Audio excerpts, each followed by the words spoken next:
Emmanuel টট। Emmanuel টট হলো একজন French academic, ফ্রান্সের একজন একাডেমিক, হিস্টোরিয়ান, অ্যান্থ্রোপোলজিস্ট, এবং তার একটা ইন্টারেস্টিং ব্যাকগ্রাউন্ড আছে। 70-এর দশকে যখন স্নায়ুযুদ্ধ একদম তুঙ্গে, যখন সোভিয়েত ইউনিয়নের ব্যাপক দাপট, ওই সময় তিনি বললেন যে খুব দ্রুত সোভিয়েত ইউনিয়নের পতন করবে। 1976 সালে, তার বয়স তখন 25। কেন বললেন? একটা ইন্টারেস্টিং স্টোরি আছে। তিনি চাইল্ড মোর্টালিটি রেট, শিশু মৃত্যুর হার চেক করতেছিলেন, এবং ওটা চেক করতে গিয়ে উনি বললেন যদি কোনো সমাজে শিশু মৃত্যুর হার এরকম হয় তাহলে সেটা টিকে থাকতে পারবে না, ফলে সোভিয়েত ইউনিয়নের পতন হবে। এবং আসলে 15 বছর পর দেখা গেল সোভিয়েত ইউনিয়নের পতন হলো। 2002 সালে যখন ওয়ার অন টেরর একদম পুরোদমে শুরু হচ্ছে, তখন ইমানুয়েল টট একটা বই লিখলেন। ওখানে তিনি বললেন যে আমেরিকান সাম্রাজ্য ভেঙে পড়তে যাচ্ছে।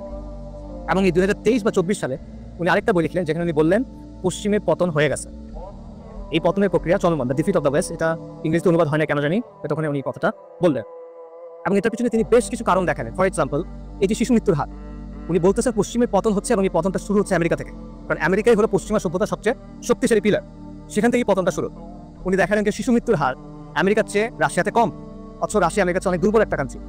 আমেরিকা 1980 সালে যে পরিমাণ উৎপাদন করতো এখন সেটা করে না। 80 সালের তুলনায় তারা এখন অনেক কম গাড়ি প্রস্তুত করে, 80 দশকের তুলনায় তারা এখন অনেক কম গম উৎপাদন করে।